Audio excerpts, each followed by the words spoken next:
Our next speaker is Atkins. Will has been missing for the last few weeks. He's recently had a new addition to his family, and for which we're very, very happy for him and his family. And he will praise us as to what it takes to be a new dad.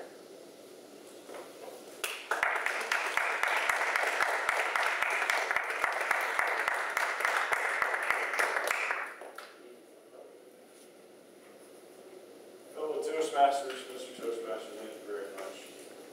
Some of you haven't been here for a little while, myself included, but that is exactly what I'm here to do, is to appraise you of the 4 steps to becoming a new dad. Moms, some of it could apply to you too, and future. One of the very first things that I became aware of when I became a dad is to expect the unexpected. We went into the hospital on Saturday afternoon. We had been car shopping all afternoon. Contractions had started. Saturday afternoon and in the evening, we went into the hospital. We're ready to have a baby. We go in the hospital. We were there for about 6 hours, and contractions stopped. About 2, 3 o'clock in the morning, the hospital says, "Go home." And we live about an hour away from the hospital, which says we're not driving all the way home, because by the time we get home, the contractions will probably start again. So we just went and got a hotel right next to the hospital. We stayed in the hotel that evening. Next morning, contractions started again. Okay, we're going to do this again. So we went back into the hospital on Sunday, about 10, 11 o'clock in the morning. We were in the hospital all day and all night. Monday morning, about 7 o'clock in the morning, the doctor comes in and says, "You know, I don't think this is going to happen." And we said, "Yeah, us either, but we don't want to go home. We've been here twice." He says, "Yeah, looks like we're going to have to do a C-section." And we're like, "Oh, okay. You know, we've been here all day. It'll probably take, what, like 6 hours, 7 hours?" He's like, "Nope, right now." So in a matter, literally, of about 10 minutes, from the time that the doctor said, "You're going to have a C-section," to the time that the C-section was being performed, it was 10 minutes. That's giving time for everyone to get scrubbed in, ready to go, and they had to put me in a gown and a little head thingy, get my hair out of the way, and everything else. We walked in, we had a C-section. This little girl, Piper Avery, was born at 7:54 on September 10th, which was a Monday that we actually had the meeting, I believe. And then I wasn't here for the next 6 weeks. But expect the unexpected. Just the other day, I was trying to change Miss Piper, and I thought for sure that after giving her a bath, I could carry her from the sink about 10 steps to where I had everything laid out to put a diaper on her and get her changed.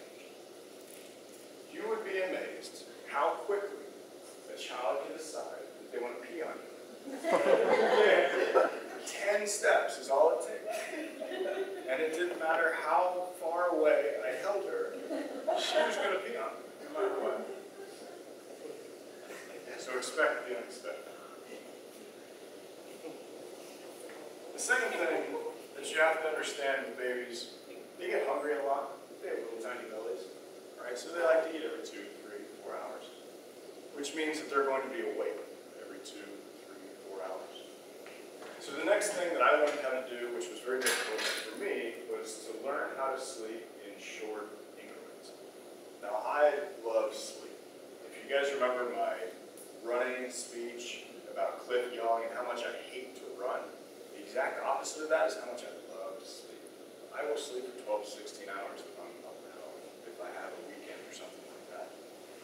This little girl, though, does not sleep for 12 or 16 hours. Usually 2 is about what we get. So she'll sleep for 2 hours, and then she'll wake up, and she won't say, but I'm sure she's thinking, "I'm pretty hungry." So then we'll have to feed her. We feed her for about half hour, then we have to change her, because that's when she likes to go to the bathroom, she wants to eat. We'll change her. So about an hour goes by between feeding and changing, and we put her down for 2 hours. And then she wakes up, and we start the whole thing all over again. It is a constant 3-hour battle. Now the third step to becoming a new dad is to expect a loss in productivity. I am actually personally amazed at this thing right here, and that I'm actually able to give a speech right now. I had told Giorgio that I may not be able to do this. But magically, okay, she's going to go to sleep now and totally rebut everything that I'm saying. But you should expect a loss in productivity. One of the reasons simply is that you're going to have to hold her. She needs a lot of attention.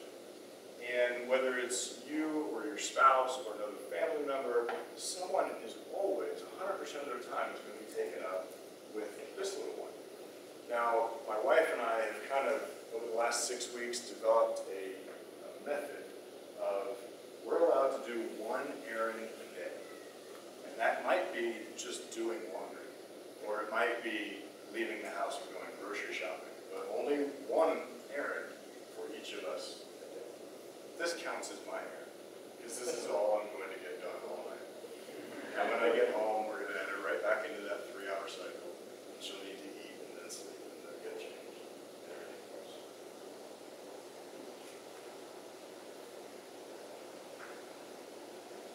Now, the last thing that I want to tell you about becoming a new parent in general.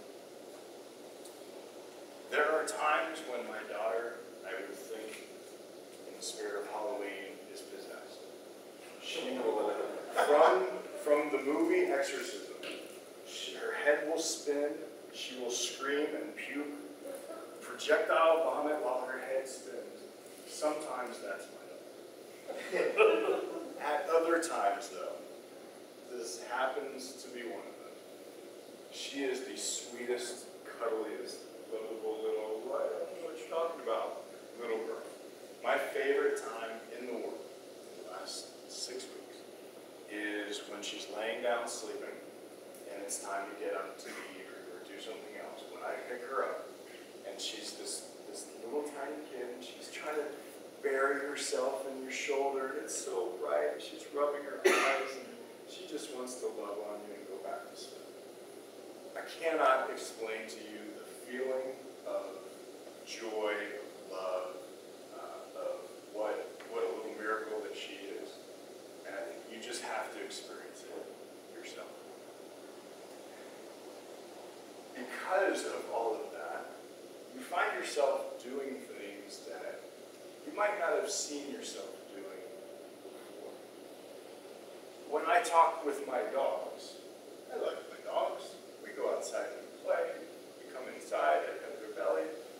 Sometimes I end up talking to my daughter, kind of like my dog.